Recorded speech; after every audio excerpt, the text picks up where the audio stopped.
Welcome to today's discussion. My name is Glenn Diesen, and with me is Alexander Mercouris and Professor John Mearsheimer. Welcome to both of you. Glad to be here. So the main topic which I want to discuss today is whether or not the US or West is losing its dominance and also control over these conflicts, because I guess in Gaza it's quite obvious the conflict has spiraled out of control, as we have predicted. Now fighting obviously spread to Yemen and Lebanon. We see US troops in Syria and Iraq being under constant attack, and of course the US now seems to contemplate attacking Iran, which would certainly spark a massive regional war that nobody wants. Yet, even though nobody wants it, again, there seems to be a lack of control, as this is still the only escalation is still the only option seemingly considered. And I think we're seeing the same in Ukraine. With every failure and setback, NATO's response seems to be to escalate in terms of breaching new red lines. So we see supplies of more powerful long-range weapons, attacks inside Russian territory. Interestingly, Biden says that supplying Ukraine with weapons does not make NATO responsible, but at the same time, Biden also says that Iran supplying its allies with weapons does make Iran responsible. So the rules of the game are somewhat obscure. But again, recently we see NATO weapons being used to shoot down a Russian transportation plane within Russia, carrying Ukrainian POWs. And still, from Sweden to UK, we see governments are now asking their population to prepare for war with Russia, even though this would likely end in a nuclear exchange. So we see, yet again, escalation being the only option considered. So as things are seemingly not going according to plan and our wars are spiraling out of control, I thought we can maybe start with the Middle East, as Professor Mearsheimer has been writing some excellent articles on this topic, and because it seems now that after the ruling by the International Court of Justice that is plausible evidence for that Israel's committed genocide, which would mean the West might be complicit to some extent. I just wanted to put it to you what you make of this ruling, and how do you see it influencing decision makers in Israel as well as the West? Well, I think if you look at the Western media and how they played the ICJ decision that was recently handed down, the Western media went to great lengths to make it look like it was a minor slap on the wrist for Israel. And it just didn't matter very much. But I don't believe that's true at all. I believe that it was a disastrous decision for Israel. And let me just unpack that a bit. It's very important that this was not a case of the court deciding once and for all whether they judged that Israel had committed genocide, right? That will come in the subsequent court case.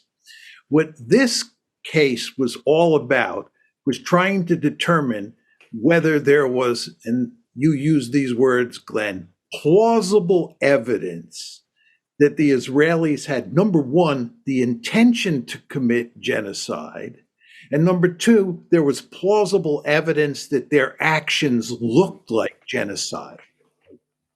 And what the court ruled is that there is plausible evidence of intent and behavior that qualifies as genocide. And if you look at the votes, there were 6 separate votes because they had to decide on particular measures that would be imposed on Israel. 6 measures, 6 votes. The votes were like 13-1. 2 of them were 13-1, and the other 4 were 12-2. In 2 of the cases, the Israeli representative on the court voted in favor of the measures. The American representative, to my utter astonishment, voted for every one of the measures. So the argument that the United States would put pressure on the American judge to vote for the Israeli position did not pan out at all. The only judge who voted consistently for Israel was from Uganda, which is quite remarkable and hard to understand. But anyway, this is a stunning defeat for Israel. Here it is, in effect, being judged on whether or not there's enough evidence out there to think that it's committing genocide. And the answer that the court reaches is yes. So I think this is a stunning ruling. Now, let me make one more point. A lot of people in the West emphasize the fact that the court did not tell the Israelis to cease and desist from military operations in Gaza. And in fact, what the court said was that they had to stop punishing or killing civilians and concentrate their military campaign against Hamas. Now, a lot of people thought or wanted the court to say cease and desist from all military operations. The reason the court just couldn't do that is because the court couldn't tell Hamas to cease and desist from military operations. And whatever you think of what the Israelis are doing in Gaza, it would have been unfair to tell the Israelis they can't fight against Hamas when Hamas can fight against them. So what the court was in effect saying is you can continue the fight, but this has to be a lot like the Russia-Ukraine fight, where, there is hardly any direct attacks on civilians, right? There's some, for sure, more the Ukrainians than the Russians, in my opinion, but be that as it may, this is not a war where the two sides are punishing the civilian populations. If you look at what's happening in Gaza, the Israelis are fighting against Hamas, yes, but they're also punishing the civilians in ways that the court has ruled looks like or has all the signs of evidence, all the signs of a genocide. So you don't want to put too much stock in the fact that the court didn't say cease and desist from all military operations. So my basic argument is this is a real moral stain on Israel's reputation that's not going to go away. I completely agree. I completely agree with every point made there. I think that if you read the opinion, the decision carefully, it is quite clear that this is a very strong decision indeed. And the point that you've been making, which you've just been making, which is that there's both intent and action is a critically important one. If you know anything at all about criminal law, always in most crimes, not all crimes, but in most crimes, the courts look for both intention and action. To use the Latin words, mens rea, actus reus. What the court said is, we have both. We have both here. There is strong evidence that both exist. And the German judge said, I've looked at the intention, and it is so clearly set out in statements that Israeli officials have been making that this is what has driven me to make the decision which I did. So it could not be stronger. And again, I find it astonishing, and we'll probably come to this, that Israeli officials, Israeli ministers, didn't understand that all of these statements that they have been making since they started this operation and before, and even as this hearing was underway, cumulatively showed an intention which would have legal bearing and might affect the outcome of this case. This is a very strong judgment. It basically says that based on the evidence that these judges have heard, they think that there is, I would say, more than a plausible case that genocide is being committed. And that's heavily based on these statements that these Israeli officials have made. A stain on Israel's reputation, and of course, a massive problem for Israel, given that we are going to be involved in a long litigation exercise with Israel required to report back to the court in a month's time and to explain what actions it is taking, with Israel showing every sign at the moment that it is going to defy this order of the court.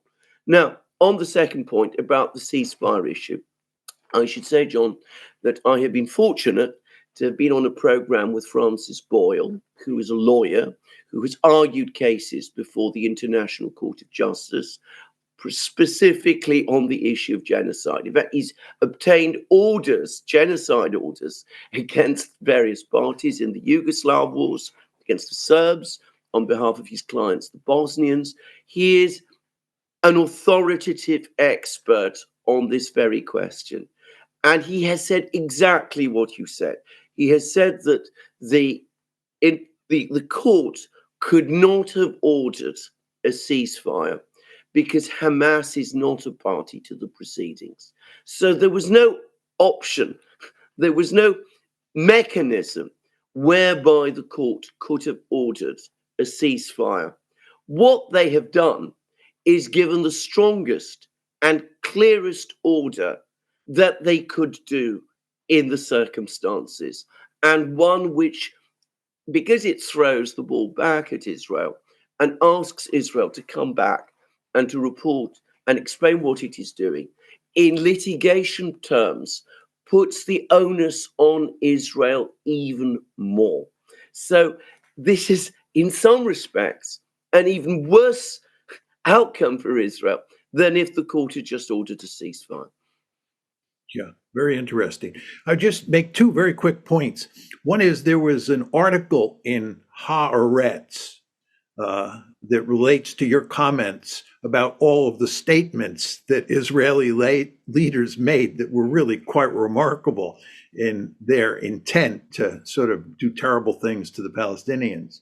But the headline in the article went something like this: "The road to The Hague is paved with statements by Israeli leaders," which supports what you were saying.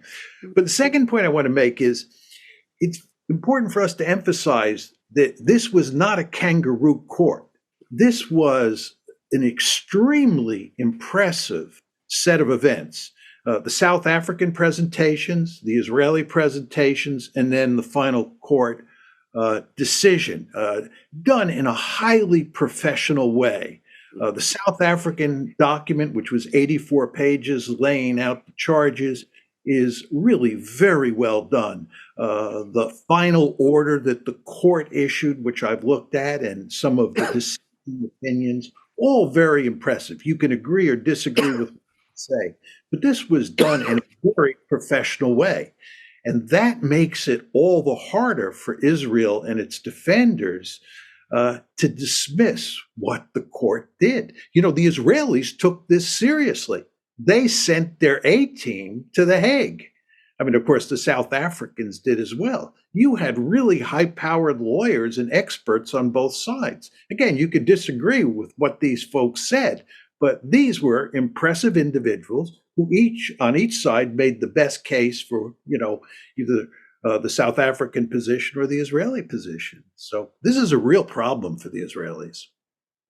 I completely agree. And as I say, we will see what Israel does.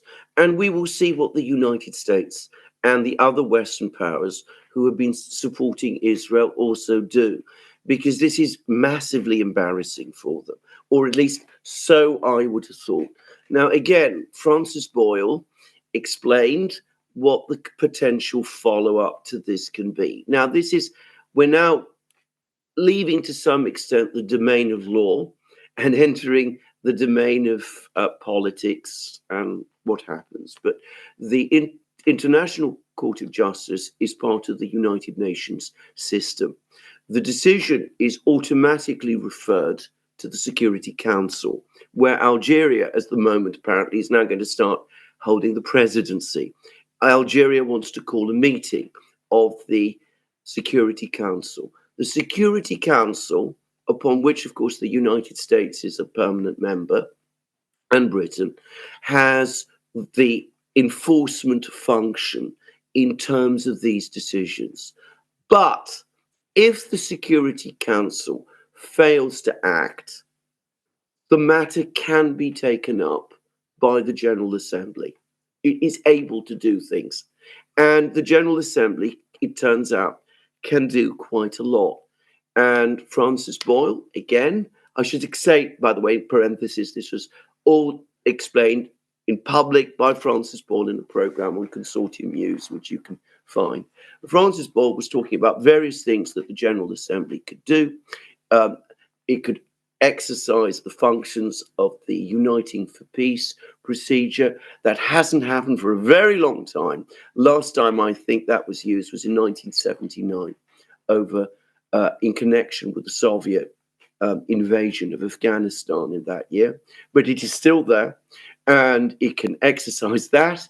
It can impose penalties under Chapter 7 of the UN Charter. It can also set up an international tribunal if it wants to, or it can refer cases to the International Criminal Court based on the actions that have been identified as plausibly genocidal, in which case we could see indictments.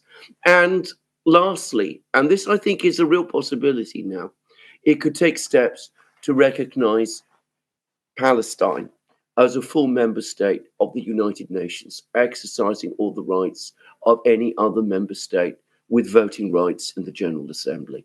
So bear in mind that we've had 2 votes in the General Assembly over the course of this crisis, both calling for a ceasefire, one supported by 121 member states, the second one by more than 150 member states. There's now this decision from the court. It's easy to see how the two could come together. And if the United States exercises powers of veto in the Security Council, it stands to lose, or at least be embarrassed, when the matter moves to the General Assembly. John mentioned that the media in the West has spun the story as a slap on the wrist, but I'm curious what the wider implications will be from this, because it's not just a court case. Obviously, I heard BBC, in the opening of the trial, they didn't broadcast anything except the defense of Israel, and I think it was the same in other countries as well, such as Australia. But spinning the story, of course, it goes wider than this. The whole conflict, I think it's been almost presented as being exclusively about Hamas and not the wider issue of where the Palestinians should go. And it also reminds me a bit the media coverage of Ukraine as well, obviously, where nothing was provoked. The West didn't have a role in sabotaging peace, and the Ukrainians are winning and winning. But same with what's happening in the Middle East and with Ukraine, it's at some point reality will catch up with us, and if we create this parallel universe, obviously the rest of the world is not. They're getting different media where they're actually reporting on what's happening in this trial and what this outcome actually means. So it just it seems like not a good idea. But just quickly on what Alexander said, which I wanted to ask, is the idea that this will be tied into a Palestinian state. This is why I was asking what the consequence of this will be, because will there be pressure on Israel to scale back, or will we see that the growing international support for establishing a Palestinian state will instead intensify Israel's perceived need to carry out a genocide to prevent such a state from coming together? So can this court create an all or nothing situation where we escalate instead of de-escalate? I haven't really made up my mind on this, so it's not a rhetorical question. Let me just say a word about the Western media, and then I'll deal directly with the issue that you put on the table, Glenn. You do want to remember that there's this alternative media out there, which we are all part of, that matters more and more every day because more and more people have lost faith in the mainstream media. And just as a piece of evidence, 50% of the people who voted for Biden in 2020 believe that Israel is committing genocide in Gaza. Just think about that. 50% of the people who voted for Biden think that Israel is committing genocide in Gaza. really quite remarkable. In this day and age, it's almost impossible to hide what's going on, especially for anyone who is a concerned citizen and wants to try to figure out for him or herself what's happening in the world. And those people tune in to your show, to Alexander's show, and so forth and so on. And this is the massive problem that Israel faces. In the old days, when you just had the mainstream media, they were very effective at controlling or heavily influencing the discourse, however you want to put it. At this point in time, it's almost impossible to influence the discourse in meaningful ways because there's this alternative media. That's one point. But you wanted to talk about where this is all heading with regard to a Palestinian state. I think there's no question that almost all of the actors in the system outside of Israel, and this includes even the United States, would like a two-state solution. As I've emphasized ad nauseum over the years, every president since Jimmy Carter has wanted a two-state solution because we understood that if we didn't get a two-state solution, something like October 7th would happen, and it happened. So there is huge interest in a two-state solution. The problem is the political center of gravity in Israel is so far to the right now and so deeply opposed to a two-state solution that they, the Israelis, are going to resist it mightily. The $64,000 question then becomes, what does the United States do? Because the United States almost always sides with Israel. And I think that the reason that you're not going to get a two-state solution, and let me just say, I hope I'm wrong here, I really do, but I think the reason you won't get a two-state solution is that the United States will block it, because the United States, because of the power of the Israel lobby in this country, almost always sides with Israel.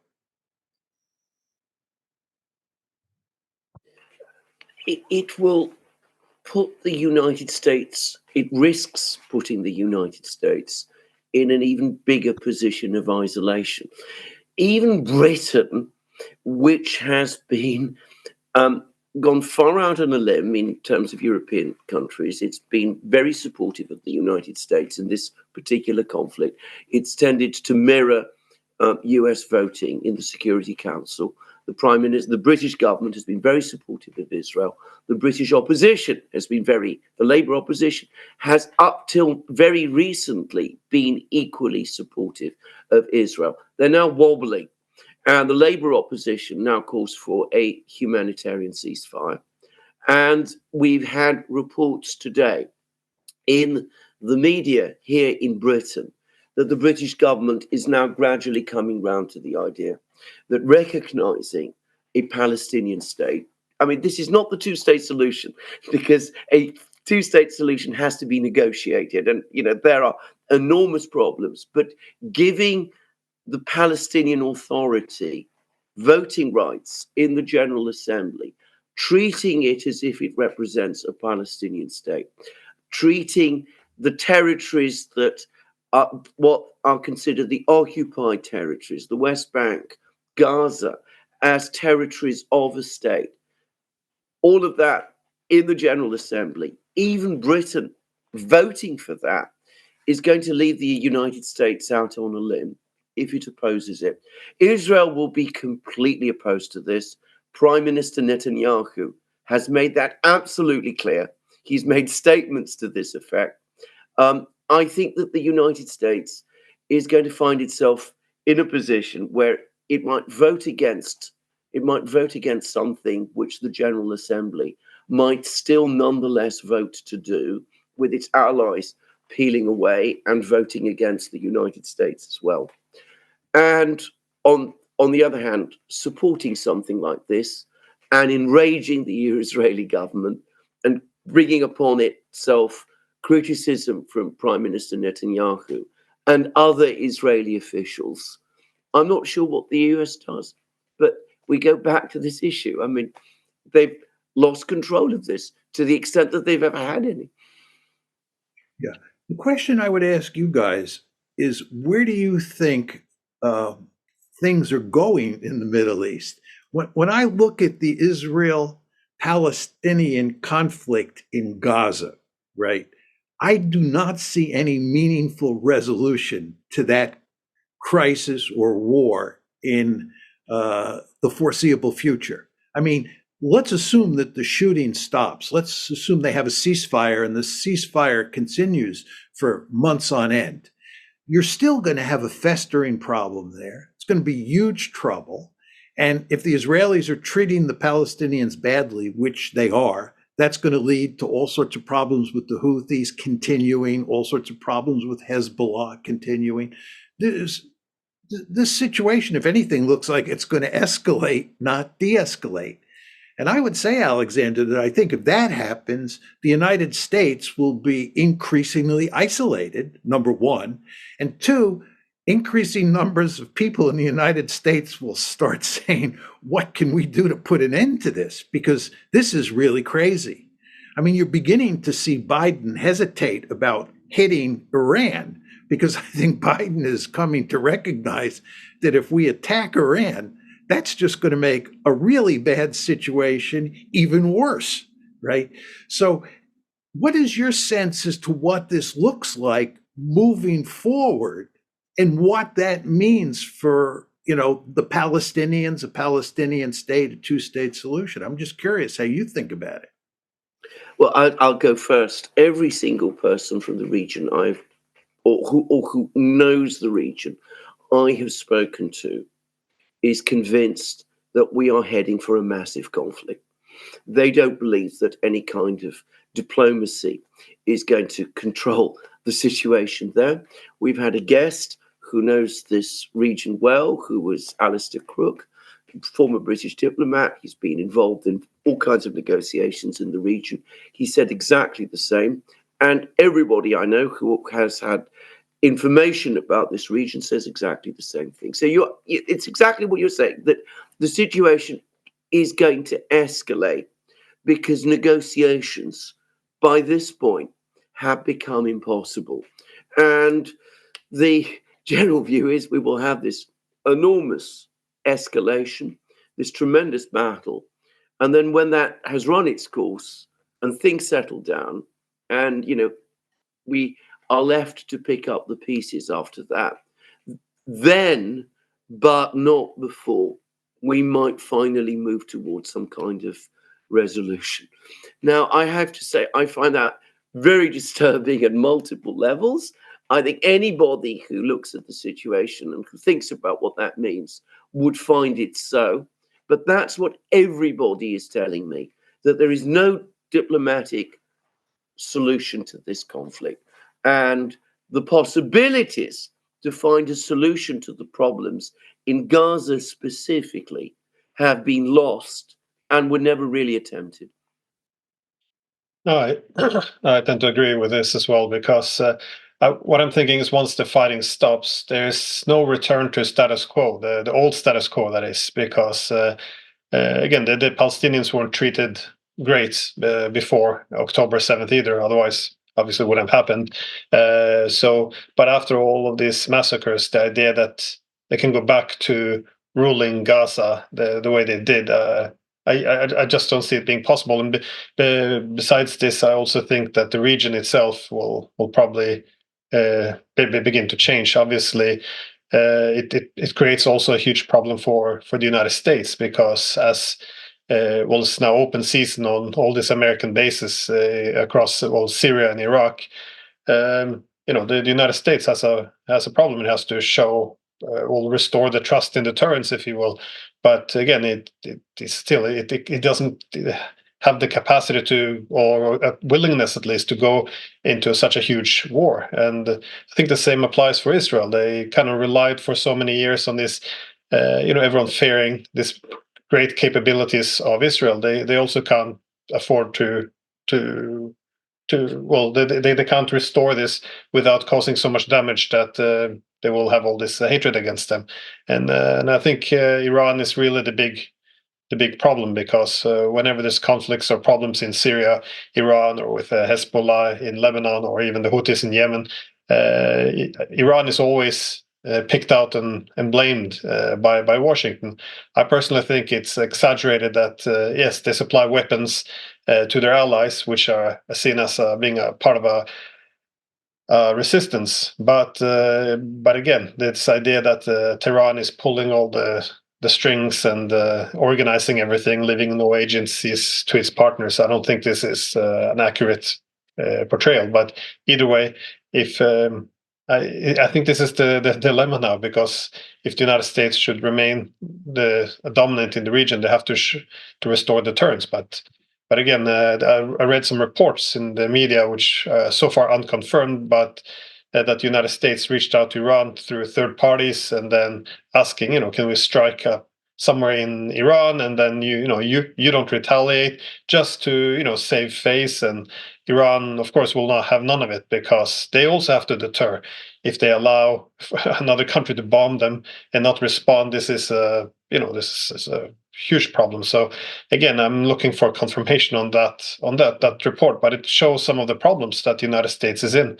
So I don't see how the region can stay the same, and nobody wants to make any significant compromise. So I also fear that this will definitely spiral out of control. So I think we're heading towards a regional war, as there's no solutions being put on the table at the moment. But again, maybe I'm just being too pessimistic. Hopefully you're wrong, but Yeah. I would not bet much money on that. But just Glenn, on the whole question of Iran's responsibility for, let's call it the general crisis in the Middle East, the Israeli/American position is that Iran is the taproot of all the trouble. And if we could deal with Iran, we can really whack Iran. That will go a long way towards solving the problem. This is not an accurate representation of what's going on. The taproot of the problem here is the Israeli-Palestinian conflict and what happened on October 7th. You remember Jake Sullivan said before October 7th that the Middle East was a remarkably stable environment. There was no trouble then, right? Or little trouble then. After October 7th, all hell broke loose. And here are the three of us talking about the hell getting even worse, right? It's not because of anything Iran did. It's because of what happened on October 7th, how the Israelis responded. Take the Houthis, for example. In the Western press, you hardly see any discussion of the fact that the Houthis are attacking shipping, particular ships in the Red Sea, because of what's happening in Gaza. It's not like they all of a sudden decided, the Houthis that is, that they're going to declare war against the United States and the British Navy, right? But in the West, we sort of avoid talking about the real facts. Anyway, this then leads to the question, what is going to happen in Gaza over time, right? How are we going to fix this problem, right? And some of the solutions that people come up with are kind of amazing. There's all this talk about putting the PA in control, the Palestinian Authority, Mahmoud Abbas. Does anybody seriously think that Hamas, which is going to survive this war, is going to allow the PA to come in and take over, and then Hamas is just going to wither away? I don't think that's going to happen. I think Hamas is going to win this war. Hamas is going to remain in control, and the Israelis are going to continue to try to attack Hamas and hurt them whenever they can. And if that's the case, this is just going to go on and on. And now you see all sorts of evidence that there's a growing movement in Israel to resettle in Gaza, right? There's all sorts of talk about turning Gaza City into this Jewish, I mean, no Palestinians, Israeli Jewish city. This is going to lead to no end of trouble. So we meaning the United States and the Israelis, who are the two key players here, we have no solution to the Gaza conflict. And if you have no solution to the Gaza conflict, and you believe the Gaza conflict is the taproot of all this trouble, oh my goodness, we are really in deep trouble. That was my point with the. But by the way, I would just wanted to add the European Union. They seem to have also this very strange views about Hamas. They said they would support a ceasefire, but it would be conditioned on first Hamas dismantling itself. So yes, if they capitulate, disarm, and dismantle, then we'll support a ceasefire. But this becomes tantamount to then supporting genocide because this is never going to happen. And this is also why I think we're going to head towards a major war in the region, because the only response is always escalate, because the core of the problem is obviously a Palestinian state. If this could come into place, all the other issues could resolve themselves in some way. But instead of talking about Palestinian state, we're now talking about annexing Gaza, which it would be the exact opposite. And of course, then we see an escalation, be it towards Lebanon or escalation with Yemen. But again, the actions taken doesn't lead anywhere. So I think Biden even answered it. He was asked, so you're bombing the Houthis in Yemen, or well, what are we achieving? Well, nothing. They still have this access to weapons. They can still shoot them. And anything's a victory. Their little drones are much cheaper than American interceptive missiles, and either way they can still increase the insurance cost or redirect traffic. So they don't even have to sink that many ships in order to have an impact, or any ships. So, but again, we can't defeat the Houthis, so what to do? Escalate. Who's funding the Houthis? Who's giving weapons? Go after Iran. I mean, this is. I think people neglect how powerful Iran actually is. We've been fighting this, very weak states for the past 30 years. Iran, I think, is something very, very different. This is. It would be a terrible, and what this would lead to, I think, is beyond what we can control. So. Just one other very quick point. Don't forget that Iran is very close to having nuclear weapons. And if we were to attack Iran, that would give them powerful incentives to cross the line and become a nuclear weapon state. Yeah, which begs the question: what would be the objective? Because the go-to answer is always bomb, but why bomb? And usually you would get the answer: well, we can degrade their military, we can weaken them.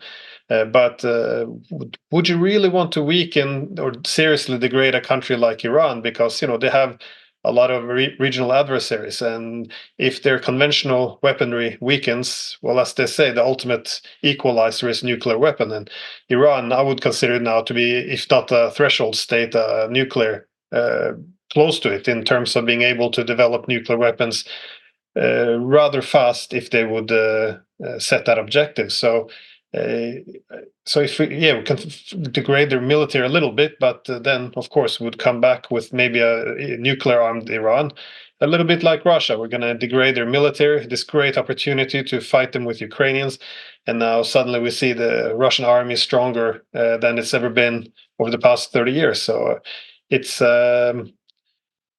it's. I wish there was other alternatives than escalation. I'm not sure, Alexander, if you see any possible diplomatic solutions besides escalating. Well, I see no sign of any. I mean, the administration isn't coming up with solutions. I mean, you have US officials traveling to the Middle East saying, we don't want escalation. We have comments from the administration saying they don't want escalation. They contact the Iranians saying they don't want escalation. But every step they make is inevitably going to lead to escalation.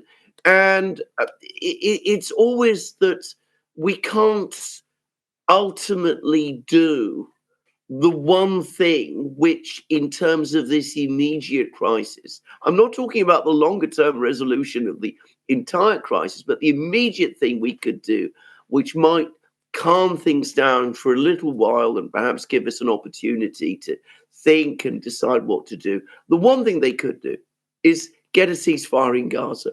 Telephone Netanyahu, say to him, look, we have to have a ceasefire in Gaza.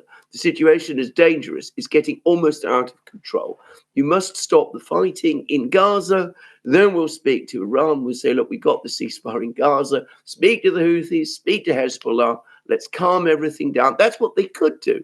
But they're not doing it because they can't bring themselves to give the kind of advice to put the sort of pressure on Netanyahu and on the Israeli government that might result in that kind of decision being made and that kind of outcome being made. So they say they don't want escalation, but they're giving no reason to anybody to think that escalation won't happen. I mean, to say we will, to the Iranians, look, we're going to attack you, but please don't respond, because we're only going to attack you a little and we don't want to attack you more. And, if you don't attack us further, we won't. I mean, that makes no sense in the context of the kind of conflict we are in at the moment. I mean, so I don't really see an outcome to this in those terms. John, can I come back to the point that you were making before? Because it's the one thing that I really do wonder whether we might eventually come to. You were saying that there is this change of feeling, change of opinion in the United States. People, half of Biden's voting group, think that there's, what the Israelis are doing is genocidal. And you were saying that if there's a major, major crisis, a huge conflict in the Middle East, many people in the United States might come round and say, I hope I'm getting this correct, that they might say, we don't want to be involved in any of this. What might that amount to? Is it possible that the United States might say, well, this is so far out of control, so far beyond our control, that the only thing we can really do is pull out? Because if they do that, that will change the situation in the Middle East. It might actually open up possibilities. But are we anywhere close to that point? And is that something that anybody in Washington is prepared to consider? Any conceivable political figure or party or group in Washington might be prepared to consider? I asked this question because, again, a few days ago, talk about pulling US troops out of Syria and Iraq, and immediately a reaction saying, no, we've got to keep them there. Well, the taproot of the problem here is the Israeli-Palestinian conflict. And what the United States has to do more than anything else, it's not so much pull out of the region. The United States has to basically treat Israel as a normal country. And it has to tell the Israelis in no uncertain terms that the Israeli-Palestinian conflict has got to be shut down. And we don't have to do it today or tomorrow, but over the long term, there has to be a two-state solution, and we're going to move to that. And we're going to use our tremendous coercive leverage over you, Israel, to achieve that goal. And by the way, we think it's not only good for the United States and the rest of the region, we think it's good for you too, even though you don't. And that is, if there's any way of getting out of this mess, that's it. Because again, the taproot of the problem here is the Israeli-Palestinian conflict. The problem that we face here in the United States, and you see it in Europe, in Britain, for example, is that there is a powerful Israel lobby. It is an incredibly powerful lobby that makes it almost impossible for any president to put significant pressure on Israel to do anything in the Israeli-Palestinian conflict that the Israelis don't want to do. People like Netanyahu think that they basically own the United States, that the United States cannot push them around because of the power of the lobby. And they have been correct up to now. And the question is that relationship where we give Israel unconditional support, is that viable moving forward? And what's happening here, and you were, of course, expressing this, is that if you look at Biden's base and you look at young people in the United States in general, there is a significant erosion in support for this special relationship, this unconditional support, right? And the question is, when will that manifest itself at the higher levels, right? That's one dimension. And the other dimension, which you were just mentioning, is that this is getting to the point where it is very damaging to the American national interest, right? The costs here are great.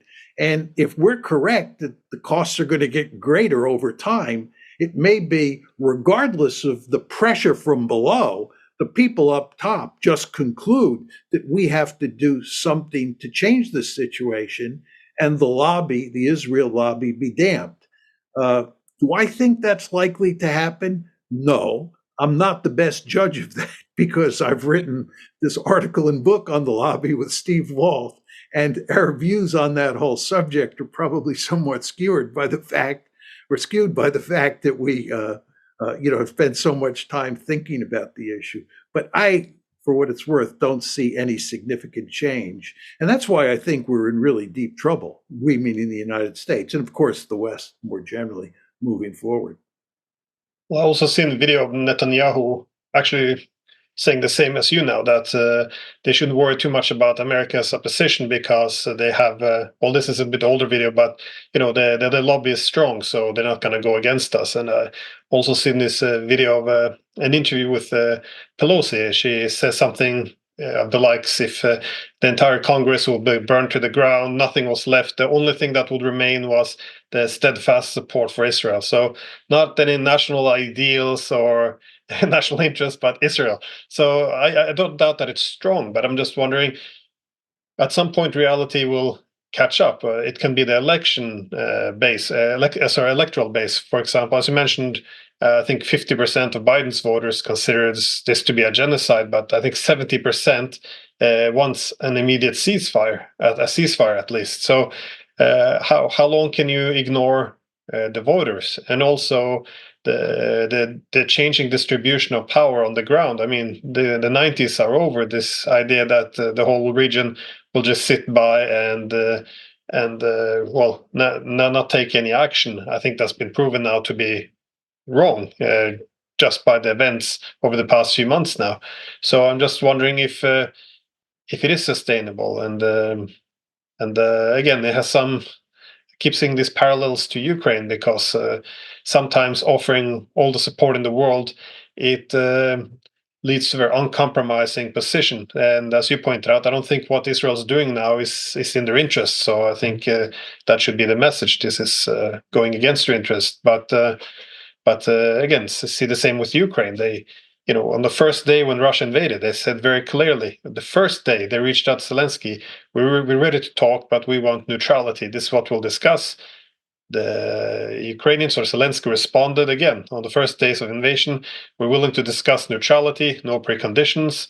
And then the Americans come in and say, listen, there has to be preconditions, pull out, and then go to the Ukrainians saying, we'll give you all the weapons in the world. You don't need to make a deal with the Russians. And, this kind of leads to making poor decisions. I think if something happens in the United States, it has to pull back a bit. Then the difficult choices will have to be made both in Tel Aviv and in Kiev. So, but again, I don't see that decision being taken voluntarily. I think it will be under pressure.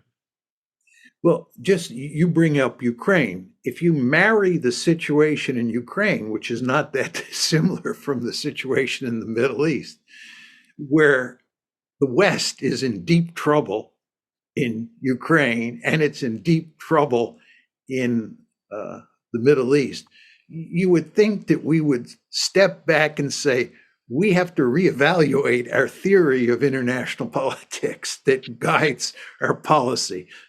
Something's not working here. We have two disasters on our hands.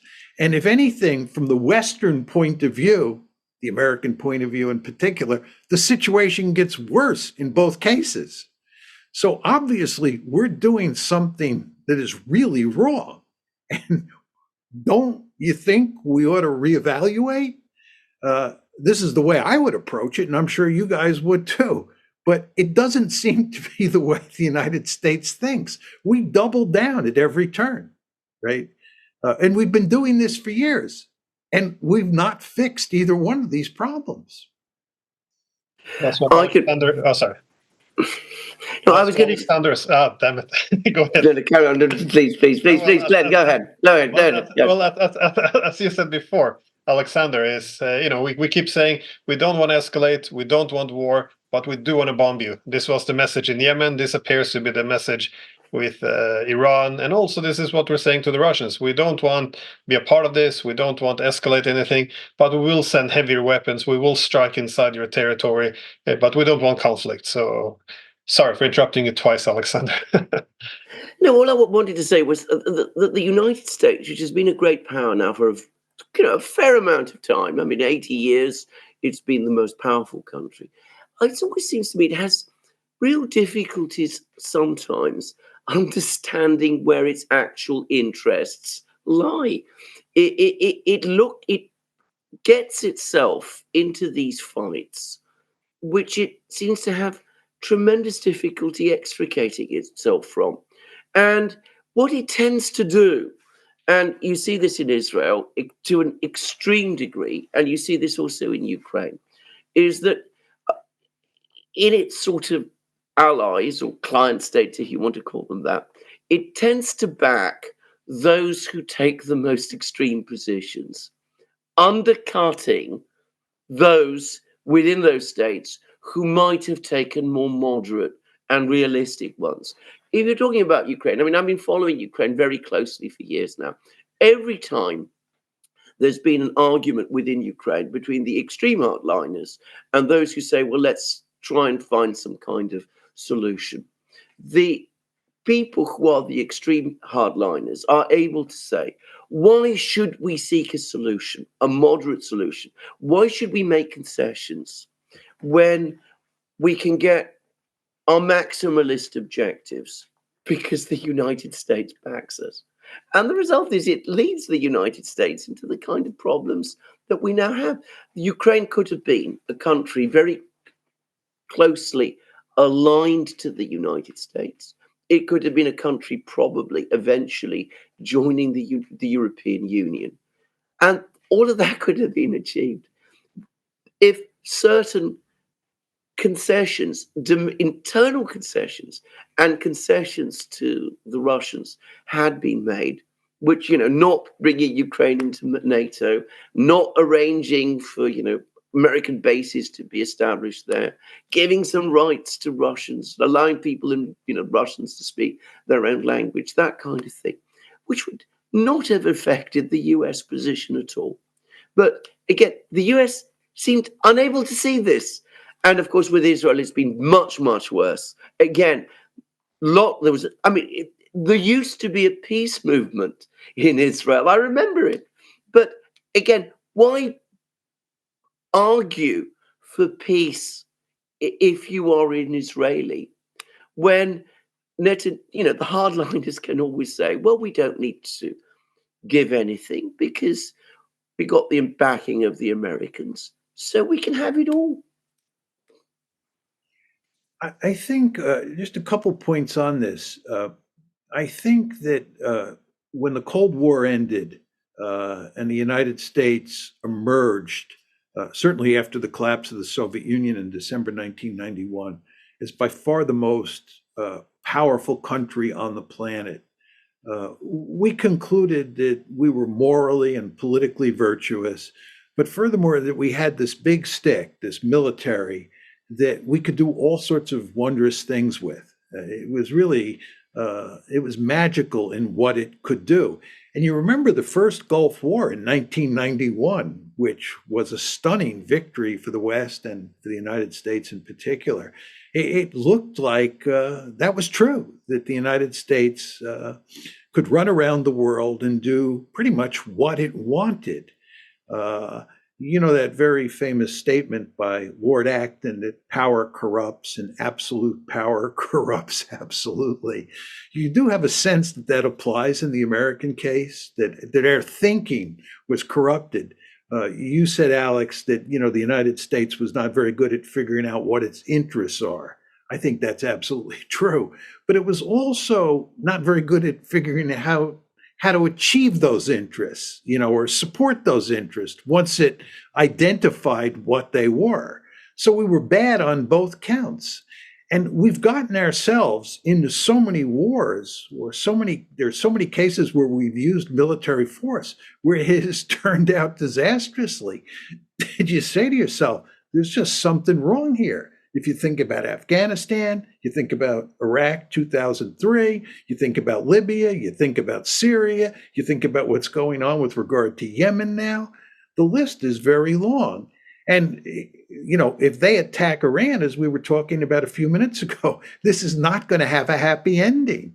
And what I really believe is that Americans in particular, more so than Europeans, but the West in general, but especially the Americans, have this unrealistic view of what you can do with military force. I'm a realist. I believe that the balance of power matters. I believe power is an important ingredient of a successful foreign policy. But it's just very important to understand that there are real limits to what you can do with military force. And that's what we're seeing both in the Ukraine war and in the Middle East. I just wanted to say, John, that in our very first program, when we were talking about Ukraine, I seem to remember that we were talking about the fact that there seemed to be some people in the United States, or at least I thought there were, who were reaching out to the Russians, talking about settlement freezes and things of that kind. And I seem to remember that you were completely skeptical about the fact that that was going to get anywhere. I think we can now see definitely that that has got exactly nowhere.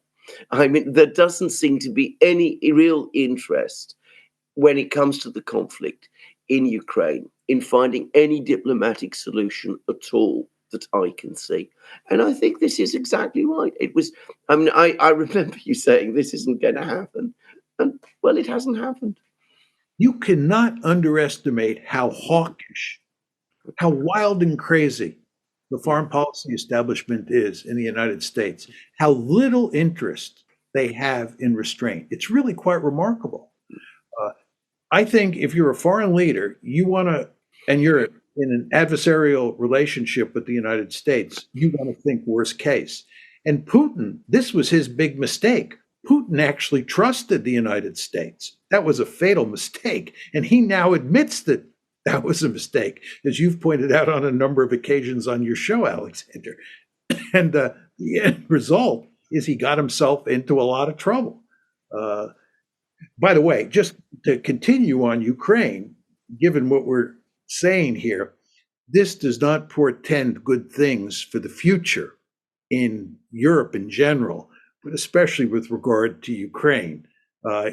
I believe the Russians will win an ugly victory and you'll get a frozen conflict at some point. But the Americans will not roll over and play dead. The Americans will go to great lengths over time to do everything they can to undermine Russia, to undermine Russian control in those areas of Ukraine that they've annexed. And the potential for escalation in places like the Arctic, the Black Sea, Moldova, and so forth and so on will be very great. And so there's going to be no end of trouble in Ukraine moving forward, or in Europe, Eastern Europe moving forward, just as good as that's going to be the case in the greater Middle East. I'm afraid I completely agree. I see this development as well. This is why I feel since the coup in 2014 in Kiev, it kind of followed the same model as the conflict in Gaza. There's only this escalation. There was a lot of opportunities, though, to find a settlement, be it Minsk or in early 2022. But instead, we have this escalation. I think even after the Ukraine war is over, even if there is a settlement, you will have new conflicts. Obviously, I think for a country like Russia, it's traditional throughout its history since the collapse of Kievan Rus. Its main weakness has always been the lack of access to reliable maritime corridors. So on the west, of course, it's got these three seas. It's got up in the north, it's got the Baltic Sea, it's got the Black Sea, and you have to remember that this has always been what the Americans thought when they wanted to contain the Russians and the British before them, even the Swedes. What was it back in 1617 or 18 when they had the Treaty of Stolbava, when they cut off the Russians' access to the Baltic Sea? These three seas have always been where you want to cut off the Russians, or be it the Crimean War of the 1853 to 56. This was also a key objective. So, and if you look at the language of NATO now, this is this is, I think, where you will have most likely an escalation issue. We're talking about, obviously, getting Ukraine and Crimea was going to make NATO, the Black Sea and NATO lake. Now you have the former Secretary General of NATO, the Rasmussen, saying, well, now we can make the Baltic Sea NATO lake. The leaders in Poland and the Baltic states are now saying, oh, with the Swedes and the Finns, it will be a Baltic lake, even though Kaliningrad is right there and Russia will not capitulate. And I see the same in this country. I remember writing an article in the paper here about 4 years ago when the Norwegians were discussing opening military bases for the American up in the north, because they we're allies, but it never dawned on anyone that our interests might not overlap completely. And again, now it becomes very evident that this is going to be an effort to challenge and balance, if not contain, the Russians up in the Arctic as well. So we're going after all the main maritime corridors. And the idea that the Russians are just going to capitulate and say, sorry, it seems very strange to me. And that's just the maritime corridors. You also have territories. I mean, Moldova's obviously a keg ready to blow up at any time if anyone would go after Transnistria. Possible conflicts over Georgia. It's just with the Western Balkans. I mean, Kosovo is not stable. Bosnia is not stable. There's so many avenues for further conflicts if we want to continue this after Ukraine. So I just, I am not sure if it's possible to, put Humpty back together, if you will. Don't forget a color revolution in Belarus. That's another potential disaster, right? Because Lukashenko is not forever. And we will surely, the United States, try to foster some sort of color revolution there. And Belarus is a piece of real estate that is of tremendous strategic importance.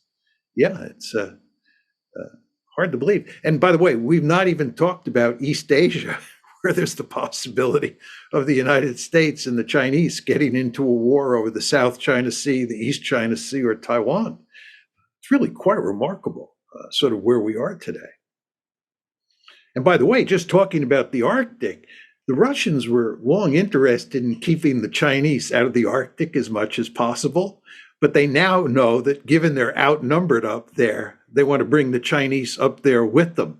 So it might not be just the Russians, but it might be the Chinese as well that we're dealing with in the Arctic. What has also been created is a bloc. It's an anti-American bloc, which there needn't have been. I mean, again, I can remember, at one time in the early 2000s, Russian officials saying, our ideal optimal position is one of equidistance. We want to be good friends with the Chinese, but we want to also maintain our very good and profitable relationship with the Europeans, because we've been so close to the Europeans for so long, and it's where we make most of our money and where we like to go shopping. Well, I mean, I don't want to make it too cynical, but a lot of that going on. And we've gone now from equidistance to one where now they see things, the Russians see things very much as being, we have to be friends with China, and we have to work with the Chinese. We're conducting naval exercises alongside the Chinese. We're sharing military technologies with the Chinese. And it didn't have to be this way. Yeah. John mentioned, sorry. Just very quickly, but just to piggyback on what Alexander said, and going to the nuclear issue in Iran, we've always had help from the Soviet Union / Russia in keeping Iran non-nuclear, because the Russians wanted a non-nuclear Iran. But given what you said about us pushing the Iranians and the Russians together, if the Iranians decide to go down the nuclear road, I don't think we can count on the Russians, given what you just said, Alexander, to put much pressure on the Iranians not to go nuclear. And this is not good news for us. And for the Israelis, this is a disaster, right? This is just more evidence, in my opinion, of the Israelis pushing forward policies that are not in their interest. Picking a fight with Iran and getting the United States to whack Iran is going to lead to a nuclear armed Iran in all likelihood. And that is definitely not in Israel's interest. And again, I think the Russians will not be a real blocking mechanism in that case because of what you, Alexander, were saying. I think it's quite mistaken, commonly mistaken, that the assumption that, if we make a grand deal for the Russians, that they would perhaps sell out the Iranians or even the Chinese. And I think we often believe that because that was true in the past, because in the past, the key objective for Russia, the overwhelming strategic objective was to integrate into Europe, create this greater Europe, if you will. At least that was before 2014. And towards that end, their partnership with China or Iran could be used as a currency almost, make themselves more attractive to the West. So something they can bargain with. But now that they made this decisive commitment to restructure or reorient their economy to the East, these are now their strategic partners. They're not going to do in the past. They're going to put sanctions on the Iranians. They're not going to turn on them anymore. They're not going to turn on the Chinese either. And just quickly on the comment on the Arctic, I think this is also, one assumes in the realist policies that the goal of states shouldn't be to maximize power, should be to maximize security, which means you maximize power until you get the pushback, and then if we find agreements with others. But in the Arctic, I think definitely less is more, because now that with Finland and Sweden joining NATO, look in the Arctic. All the other Arctic states now are NATO countries. The Arctic Council, which was supposed to be divorced from geopolitics, suspended its dialogue and the meetings with the Russians. So it's not even operating as it should. So now you see, well, what is Russia going to do? It's going to allow itself to be isolated in the Arctic, where it's effectively is half the Arctic? No. You see what they've done. They've gone to the Chinese, asked them to help develop the Arctic with them. They've gone to India, the Arab states, Southeast Asia, and all these countries it was previously concerned about letting into the Arctic is now being welcomed with open arms. And they're trying, to some extent, in my opinion, to create now Eurasian Arctics, where they're not dependent on cooperating with Western states. So it's just this assumption that the harder we push, the greater in our interest. But I just see time and time again we keep undermining our own interest, because we're not the only game in town anymore. You can diversify away from us. So this is why I'm very, very critical of this direction we're taking. No disagreement from me. I just wanted to add to this that if we're talking about Russian relations with Iran, it should not have been difficult if you wanted to keep these two countries, not, I say, in conflict with each other, but, at a distance from each other. It shouldn't have been difficult to do it. Russian-Iranian relations go back very far, and they've mostly been rather difficult. I mean, there have been many Russian-Iranian wars. In fact, people are not aware of, much as the Eastern Caucasus used to be Iranian. There was a time in 1907 when the Russian Empire and the British Empire decided to divide Iran into spheres of influence. There was a very difficult period just after the Second World War, when the Soviet Union looked like it was interested in annexing Iranian Azerbaijan. And of course, during the Second World War, the Soviet Union and Britain fought a war against Iran, and the Soviets actually occupied Tehran. I mean, there's all this history, which, by the way, in Iran is well known. I mean, they haven't forgotten this. So it should not have been difficult. I'm not saying make them enemies of each other, but you could have positioned yourself in a way where you made each of them more your friend than they might have been with each other, if you wanted to pursue that kind of foreign policy, which perhaps as a great power you would want to do. But now, of course, what we have is that Iran is supplying weapons to Russia, drones which Russia is using in the war in Ukraine.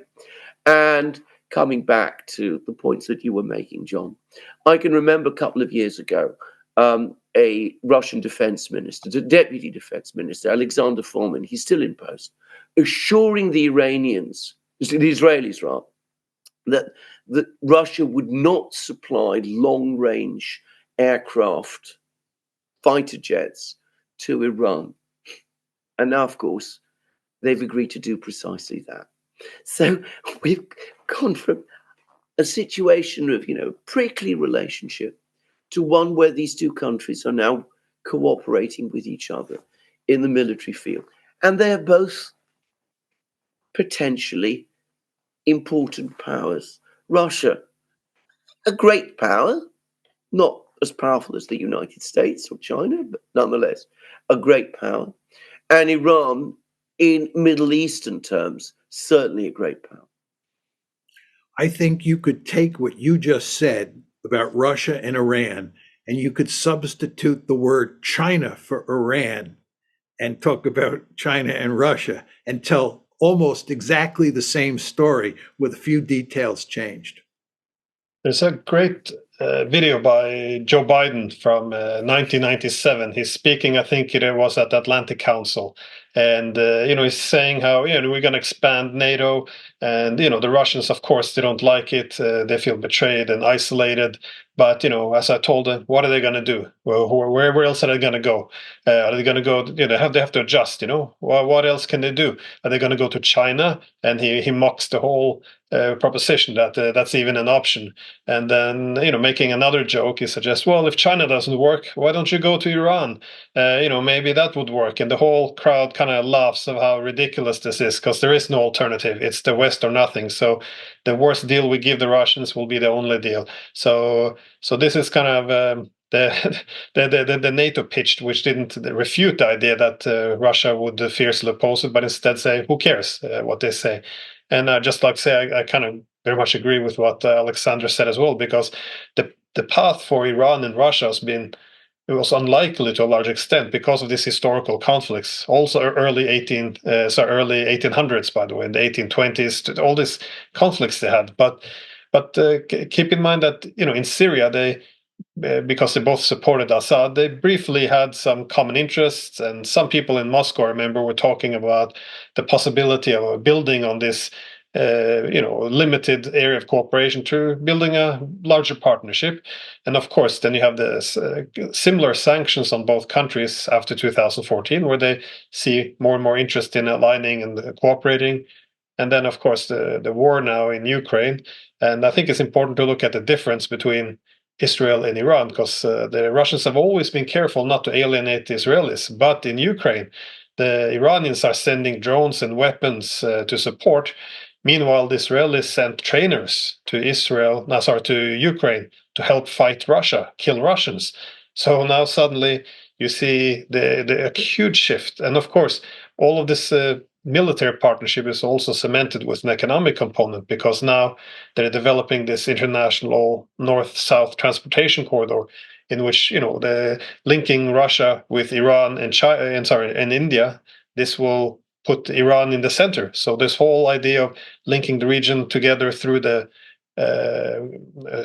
Caspian and make it less China-centric, all of this is putting Iran at the center. So Iran is very quickly becoming a very, very strategic partner of Russia. So, and again, I think this doing nothing would probably have prevented it, or at least made it less intense. But this is no, it's almost impressive how how we have undermined our own interest and making enemies out of all of these countries and pushing them together. It's very unnecessary as well. No question. So, before we start rounding off, any final thoughts, Alexander or John? Well, I have to say, I'm becoming actually over the last few weeks more pessimistic. I've been following the situation in the Middle East with growing dread. And I find the same about Ukraine, by the way. I mean, I had some hopes, as I said, in the autumn, that we were going to try and move towards at least some kind of, understanding with the Russians. And it seems to me that whatever effort was made then, it's come to absolutely nothing, exactly as John predicted. And in fact, we have Josep Borrell now saying we must go on supporting Ukraine until it achieves victory, a victory which nobody believes it can any longer achieve. And I think it's exactly going to end up in the way that John said, an ugly peace with the West, the United States, doing everything they can to disrupt it, talking about, supporting an insurgency against the Russians in Ukraine, doing all kinds of things like this, which and all the other things that people were saying, the Arctic, wherever. It looks to me as if we're going to be trapped now in a very, very long time period of confrontation, probably even more difficult to manage than the original Cold War was. I mean, that's the way it's looking to me now. One of the sort of driving forces behind this situation is the fact that no Europeans, West Europeans, or East Europeans, or Americans die, right? It just involves giving Ukraine money, right? And the United States and the West more generally, we're talking about incredibly rich countries that can afford to continue funding Ukraine forever. It's not that big a deal. But it's the Ukrainians who are doing all the fighting and dying. And this is a country that's in a demographic death spiral to begin with, right? And this is just further worsening that problem. This is just horrendous what's happening to Ukraine. And we just continue to push the Ukrainians to keep fighting on the assumption that they're bleeding the Russians white. First of all, why do we want to bleed the Russians white? But furthermore, it's not strategically necessary at all. And furthermore, it's disastrous for Ukraine, right? So I think at some point the Ukrainians have to figure out that this is a losing strategy and that their best strategy is to cut a deal with the Russians now and get the best deal they possibly can. And if that involves alienating the West, especially the United States, all for the better, because then they can become neutral and they can abandon all this crazy talk about joining NATO, and they can probably get a better deal from the Russians than they would get if they continue to talk about having a security relationship with the West. So I would just say at this point in time, when I look at the Ukraine war, the West, and especially the Americans, they're hopeless, right? The only hope of ever shutting this down rests with the Ukrainians, realizing what a terrible situation they're in and what is the only one viable way to get out, which is to negotiate a deal with the Russians where, yes, you're going to lose a lot of territory and you're going to lose your connection, your security connection with the West, but it is a lot better than continuing this war forever and ever and ending up completely destroying your country. I think you hit the nail on the head with this, the lack of incentives to stop this fight. And I think that's a problem of a proxy war, because as long as we're fighting the Russians with Ukrainians, what are our incentives for ending the war? And that's not even my words. The NATO Secretary General Jens Stoltenberg, when he came to the United States this week to convince the U.S., mainly then the Republicans, to support more funding, his pitch was quite remarkable. It's very similar to what Lindsey Graham and the rest of them been arguing. But he effectively sits there at the interview and is saying, this has been a very great deal. It's for very cheap or little money.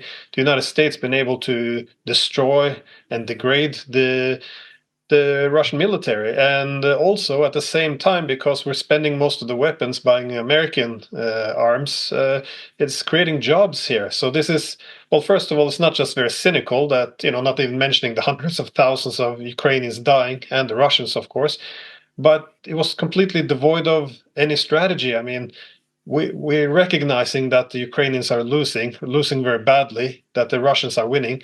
And instead of having course correction, the idea is at least we're killing Russians and we're making some money.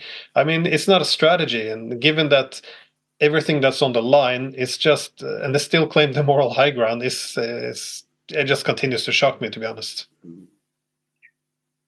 Well, just very quickly, I think a lot of our strategy in the West is based on myths, just as our strategy in the Middle East is based on myths. Remember, we talked about the fact that there's this myth out there that Iran is the taproot of all the problems, and it's not Israel and its relationship with the Palestinians. With regard to Ukraine, we have this myth that's deeply embedded in the Western psyche, which is that Russia's an imperialist power. It wants to conquer all of Ukraine. Then it wants to conquer Eastern Europe. Then it wants to conquer Western Europe. We have to get ready to fight World War III because the Russians are so aggressive. This story bears no resemblance to reality, but lots of people believe it. And if you believe that story, then bleeding the Russians white begins to make sense.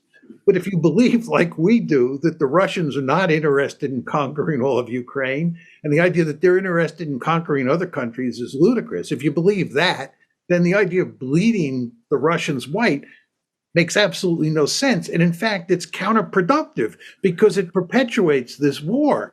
And it's in nobody's interest to perpetuate this war. It's certainly not in Ukraine's interest, but we haven't even talked about the Europeans. This war has been bad news for Europe. Europeans should want to shut this one down. But no, they don't. We got to bleed the Russians white. So the conventional wisdom goes. But anyway, the point that I'm making to you is we have these myths that are firmly embedded in the mainstream in the West that are really counterproductive for moving forward in a smart way, either in the Middle East or in Ukraine. I completely agree again. The Russian myth, the Russians, either they're very weak and they're dangerous, or they're out to conquer us because they're so strong. We never seem to find a balance between the two, and it's been a problem in European politics.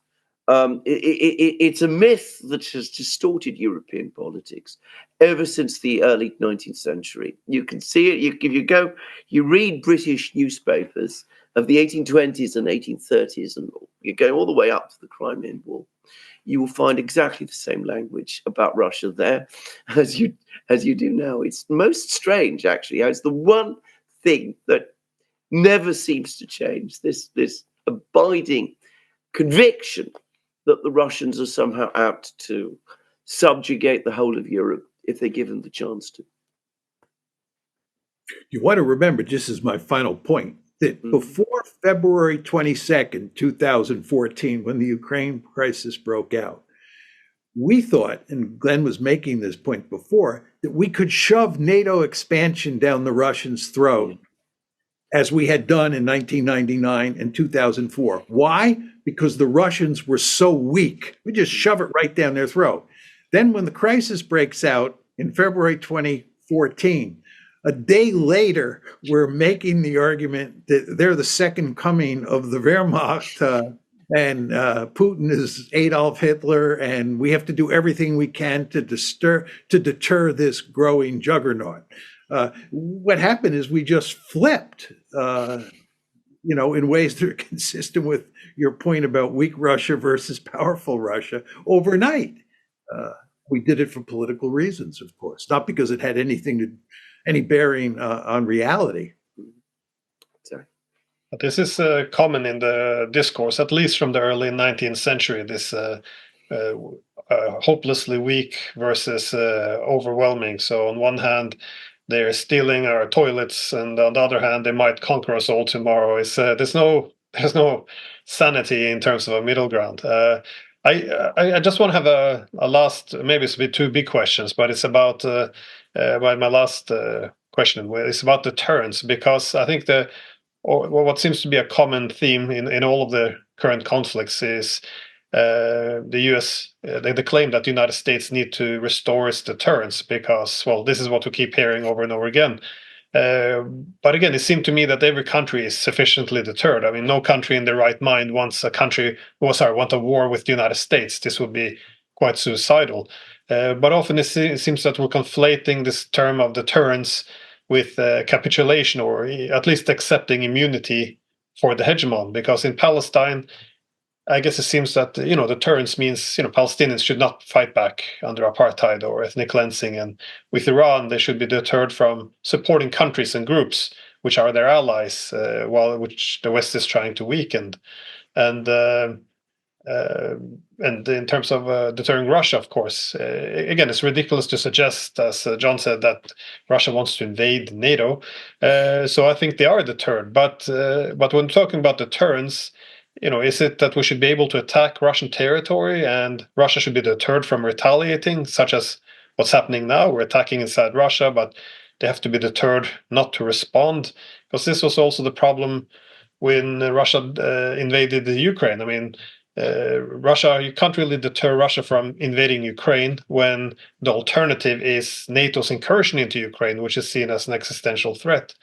And I guess you can extend this logic to China to some extent, because we want to deter China from invading Taiwan. But again, China would likely only invade Taiwan if it attempts to secede. And the militarization of Taiwan is what would embolden Taiwan, with US to support, to move towards secession. So is it possible to deter China from reacting to taking away its territory, Taiwan, that is? I mean, I guess my point is, have you thought about how we might think about deterrence in a more, maybe an honest way? Like, what can we deter? And is it possible to deter when there's not an acceptable status quo on the table? Well, Sorry, okay, maybe too big. I'm going to say, I think that the secret of deterrence goes back to the point that John was making about the balance of power. Deterrence is a vital element to maintaining a balance of power. But of course, it's not a situation. What they're not talking about deterrence anymore. When they use deterrence in the way that you are saying, it's not about deterring your adversary. It's about dominating your adversary, which is not what deterrence classically, as I always understood it to be during the Cold War. That's not what deterrence is. Deterrence at that time was, you had, various great powers, the Soviet Union, the United States, they each had their tremendous military power, and that meant that each side knew that there was something that they couldn't do with respect to the other, but that didn't prevent them understanding and working with each other on other things. And that was balance of power politics. And that is, in my opinion, proper, realistic deterrence. What we are talking about isn't, as I said, ultimately deterrence at all. Coming at it from a slightly different angle, not to disagree, but a slightly different angle. Sometimes you build up military forces for deterrence purposes. During the Cold War, NATO built up all these military forces to deter the Soviet Union, right? And I'm sure the Soviets built up the Warsaw Pact to deter NATO. And we never had a war, thank goodness, and deterrence worked. There's another kind of deterrence that involves using military force against an adversary to deter that adversary from taking further steps. This is Iran today. We're talking about whacking Iran to deter it and its militias from attacking American troops in Syria or Iraq anymore, right? If you think about the Israelis and how they have dealt with Gaza over time, every once in a while they do what they call mowing the lawn. They go in and they launch a massive air campaign that lasts a number of days or weeks against the Palestinians. It's designed to deter the Palestinians from doing what they did on October 7th. Now, the problem that you face when you talk about using military force to foster deterrence is the assumption is that when you whack the other side will throw up its hands and say, I am deterred or I quit. But what happens in almost all these cases, as the Israelis found out on October 7th, as we found out with the Houthis, and we will find out with Iran if we whack Iran, is that in lots of cases, the other side doesn't roll over and play dead. It retaliates, and you get no deterrence. In fact, you get escalation, which is what you're trying to avoid, right? So I'm in this day and age, I'm very wary anytime somebody talks about using military force to deter the other side, because it tends to have the opposite effect. But if you're talking about just building up formidable military forces to prevent the other side from attacking, that works much of the time and is a much wiser policy. Yeah, no, you're probably right on this, but this would also be very unique to a hegemonic system, because you can't have mutual deterrence. So the Soviets and Americans deterring from attacking each other is one thing, but if there's a hegemonic system, the hegemon will by definition often not accept to be deterred. But no, I couldn't agree more. I think I just think these concepts are thrown around very loosely. And again, when we talk about deterring countries like Russia or Iran, yeah, it just seems to me they already are deterred. But of course, they also have their job to deter their adversaries. So. No, just very quickly, the Iranians, I believe, are deterred. The Iranians have made it clear they do not want to pick a fight with the United States. And they've also made it clear that they don't control these militias to anywhere near the extent that the Americans think. I do think the Iranians are by and large deterred, especially when it comes to picking a fight with the United States. But if the United States whacks them because it wants to deter Iran from having any connection to those militias, that's not going to work. And deterrence is going to fail, and you're going to have retaliation, and then you'll get an escalatory spiral. And God knows where that'll end. So we keep ending on very pessimistic notes, but any optimistic comment, Alexander, before we? No, I think this is absolutely. If we talk about the Middle East, Iran indeed absolutely is deterred. It is deterred by Israel as well, by the way. I mean, they have I don't believe that they have any plan to attack Israel, because they know that it will be suicidal for them. So this has never, in my opinion, been their objective. They have many other objectives in the Middle East, some of them perhaps not objectives that the United States or the Western powers would want to see them achieve, but certainly they are restrained. The Iranians are restrained in what they do by the realities of American and indeed Israeli power. But we don't seem to be restrained in the same way, and that's the problem.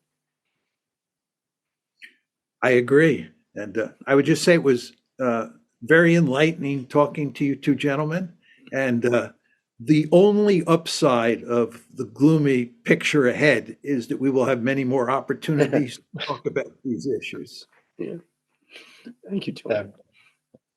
Okay, and I hope to see you and Stephen Walt do something together on this. Whenever you two match up, the academic world shakes, so it's it's worth following. Anyways, thanks to both of you, and yeah, thanks for anyone listening. Bye.